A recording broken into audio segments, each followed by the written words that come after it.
In Judaism, the Hebrew phrase tikkun olam means repairing the world. Young Jewish Americans put faith into action by volunteering in developing countries on behalf of the American Jewish World Service. When we think about service programs, we've come to believe that the face-to-face encounter between American Jews and people in the developing world helps people manifest those values globally in a really serious way. During the summer, students spend 7 weeks working in the field, serving communities in need. It's actually a year-long program that has an intensive field placement at the beginning, and then uses that both for its own sake, for the intrinsic value of helping the community in need, but then also as a jumping-off place for an intensive kind of education and activism training that we hope will last the rest of their lives.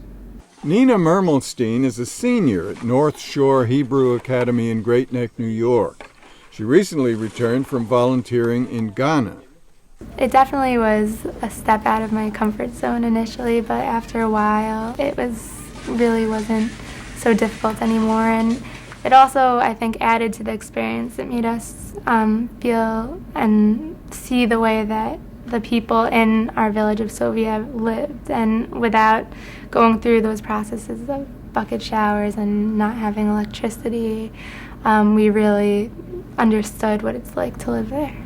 Even though I had a strong belief in Tikkun Olam and repairing the world, I didn't fully understand the meaning of it because I hadn't really experienced doing service in the rest of the world. I think that doing this program really helped me completely understand what that meant. Nina and the other AJWS volunteers helped build a latrine for the local village.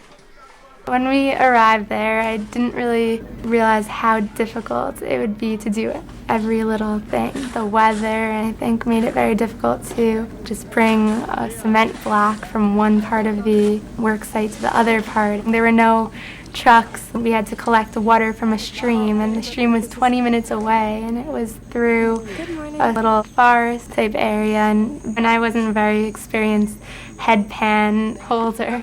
So when the headpan filled with water and I dumped it into the bucket that we were filling, there was only a couple of drops when I got back. But after a while I got used to it, and we would usually work from 7 to 12:30, and then afterwards we would go to the schools.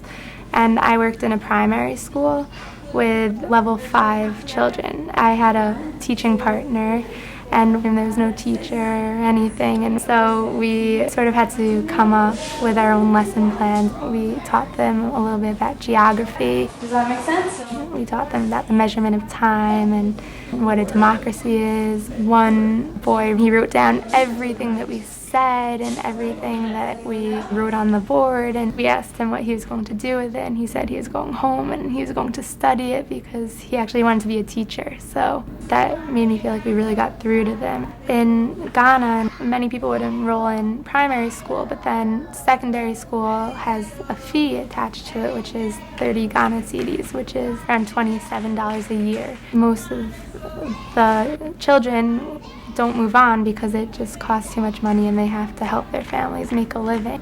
I'm hoping to start a club in my school about living in a global community, just to educate each other about different areas of the world, and I hope to start with Ghana and then move on from there. Faith in Action. Young people making a difference. Will return after these messages.